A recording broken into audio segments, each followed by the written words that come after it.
Hello, my name is Stephen Moore, and it's my privilege to share some ideas with you concerning recruiting and retention in music programs. The session will cover general principles of recruiting and retention, as well as specific ideas in elementary, middle, and high school programs. It is important to keep in mind that we have a terrific asset, music.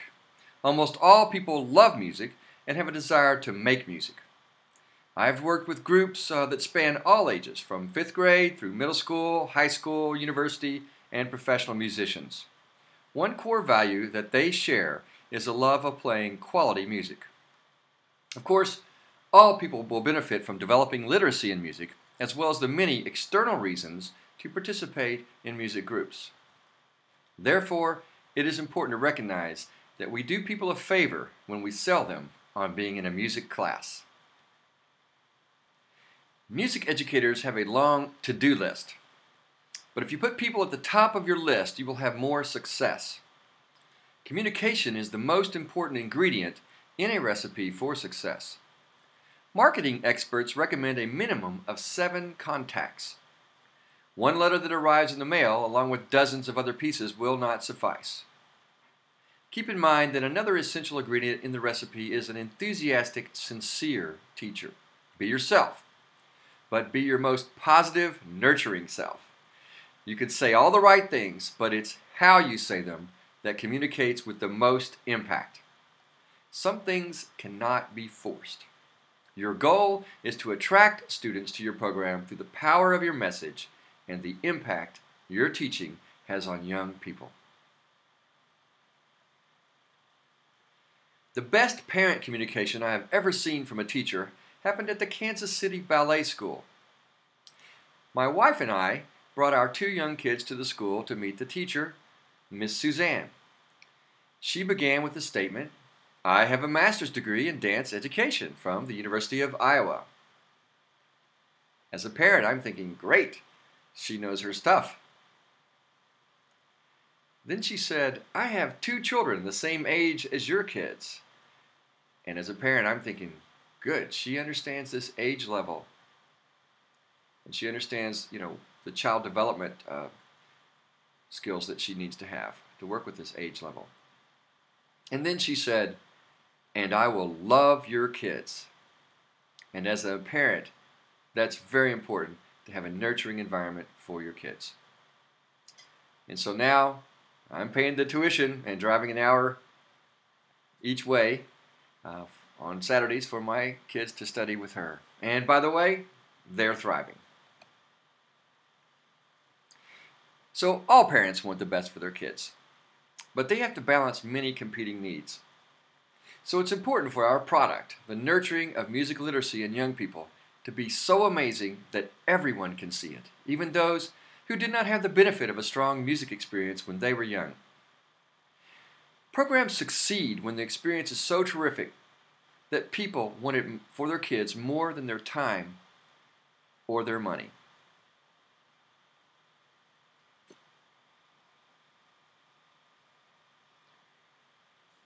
It's important not to fall into the trap of competing with other music teachers, to avoid becoming stuck in a silo. We're in the music business, not the band or orchestra or choir business. And just as importantly, we are part of a team that is developing the whole child. To be successful and happy in life, people need to be literate in many areas. Keep in mind the overall goal of serving as part of that educational team. One of the qualities of most musical ensembles that I appreciate is that no one rides the bench. Everyone is welcome. It's okay to have a select ensemble, but we try to have a place for everyone in our programs. And while we value ensembles like band, orchestra, choir, let's keep an open mind to changes in society and cultural preferences. People love to sing, write songs, play guitar, piano, create music through technology, perform in mariachi bands, and they enjoy pop music. So let's don't be satisfied with just a small percentage of the school in music. Let's look for opportunities to include everyone.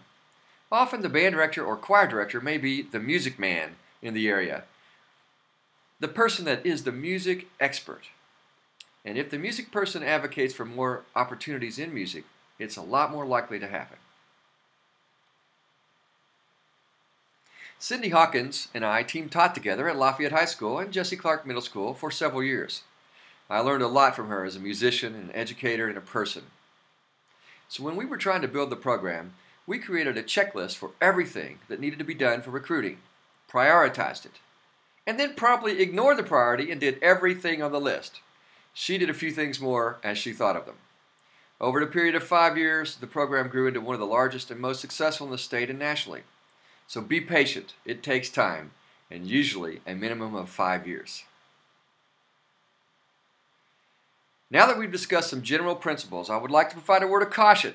Things change. They change rapidly, and the pace of change increases. Every year you teach, you get a year older, and the students stay the same age. It is important to stay current. As Steve Jobs said, stay hungry, stay foolish. So scan for trends. Read and learn outside the profession.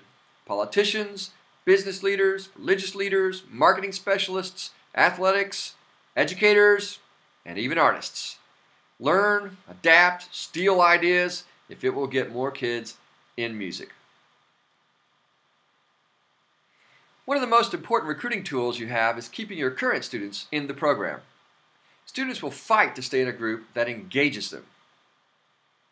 So I like to think about creating flow in rehearsals. And I recommend a book, Flow, The Psychology of Optimal Experience by Mihaly Csikszentmihalyi. Flow is when a balance of challenges and skills exists. There's more to it than that, but that's one of the qualities.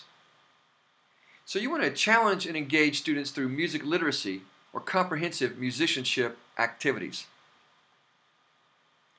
In the book Flow, Mihaly Csikszentmihalyi uses a beautiful chart there that talks about the higher the challenges are, the greater the anxiety is increased. And the greater the skill that they have, the more that boredom can set in. But right in between there's a sweet spot. And that sweet spot is the flow channel, where the balance of the challenge is just right for the skill. They have to reach for it, but they can attain it. It's not so high that they're frustrated. And it's not so low that they're bored with it. There's a great TED Talk on it, Flow, The Secret to Happiness. Here's the link to it, or feel free to search for it on TED.com. Let's talk about elementary recruiting now. It is likely already decided which grade you will begin instruction. If not, you may get to influence the decision, which is an important one. Be sure to work closely with the elementary music teacher as well as the classroom teachers. In my opinion, if you've got a great elementary music program, then you can perhaps start a little bit later for actually learning an instrument. Obviously, they need to be learning music as young as possible.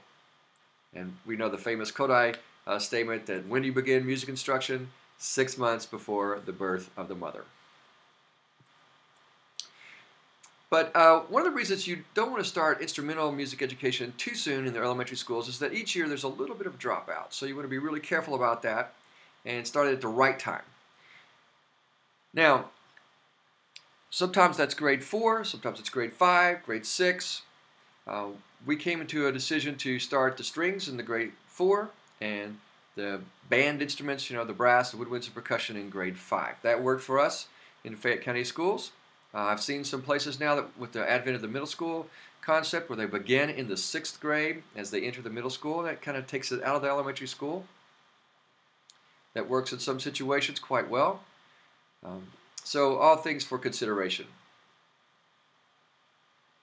Now, when you're recruiting the elementary school students, the demonstration is really important. You can do it class by class by class. You can put them all together. You can have an evening program, or you can have some combination of those. You essentially just need to generate that interest, and you'll have to work closely, of course, with the classroom teachers and the music teacher as well.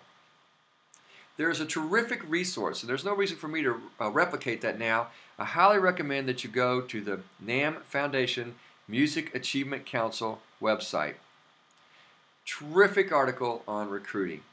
And it's comprehensive, it's well organized, it's well researched, and they put a lot of resources behind this. And they've had some terrific people helping with this document. So I highly recommend reading that. I'll also recommend the Gary Gribble article in banddirector.com. And there's plenty of other resources out there. These are just a couple of them. Now, I used accompaniment recordings in my demonstrations. I found that the students' interest was piqued when they heard a high school student playing along to the accompaniment tracks. Students could sort of picture themselves enjoying practicing and making music in this manner, and the recordings sound really great to these elementary ears. So I found it to be a great motivating event, and I hope that you will consider using that as well. When I was teaching at Picadome Elementary School in Lexington, Kentucky, I noticed that one student was often not allowed to attend band class, and so I trotted up to see the teacher and explain just how important music instruction was. Well, she happened to be a musician herself, and she was very supportive. Then she showed me Ginger's reading work, and clearly, Ginger needed more time on reading. The teacher was also very kind to explain to me that she had 11 pull-out programs that she had to support, everything from DARE to music. I appreciated her educating me a little bit more that day, and I saved my speech for another day. So the elementary classroom teacher can certainly be a great friend to you. They can be very helpful in everything that you do, but certainly we have to respect their task as well. We're educating the whole child.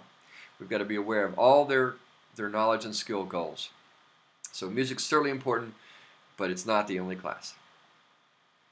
At all levels, it's helpful to engage students by challenging them with music literacy activities.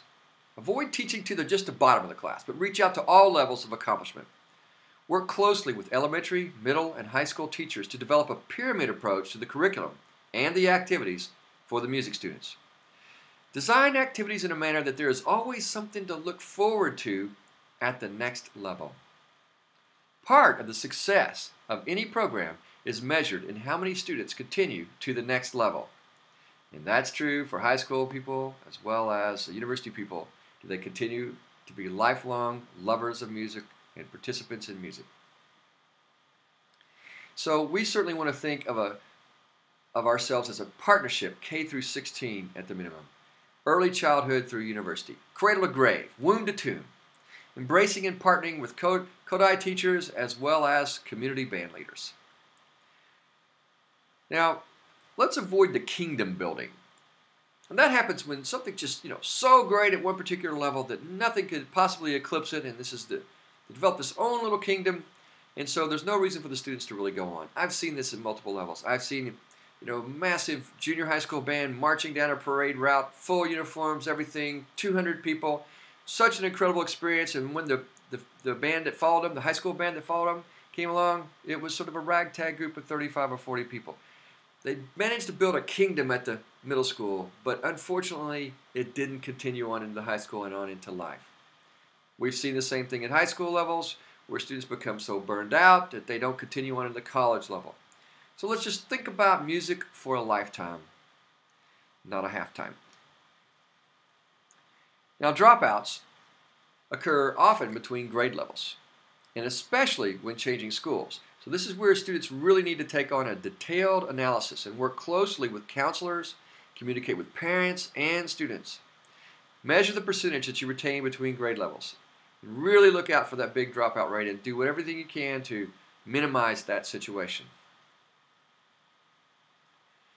Now let's talk about high school a little bit. Let's talk about one of the recommended events, which is a reception and orientation for high school incoming students. It is important to communicate well and get as many students and parents to this meeting as possible. So respect people's time. Be brief. Be well organized. It's a good idea to include some music always and students at all events. Parent testimonials and student demonstrations can be powerful motivators. They have more credibility than a teacher just talking about the effects of music. Let them experience it. Now, this is a sample invitation letter. All presentations and communications should answer the question, why should I care? So if you can achieve that in your communications, that's great. This particular letter tries to be you-oriented. If you are invited to a casual reception orientation for all new band students and parents at your high school band room on the evening, and give the date and the time. And then we tell them what we're going to do here. The purpose of the meeting is to prepare you for membership. And we tell them a little bit what's going to be there. You know, there'll be entertainment, refreshments, and discussions, and what the topics will be. And then we try to have a little bit of a sales pitch right here. We're extremely excited about next year's group. It should be the largest and most talented, etc. So, a few ideas here.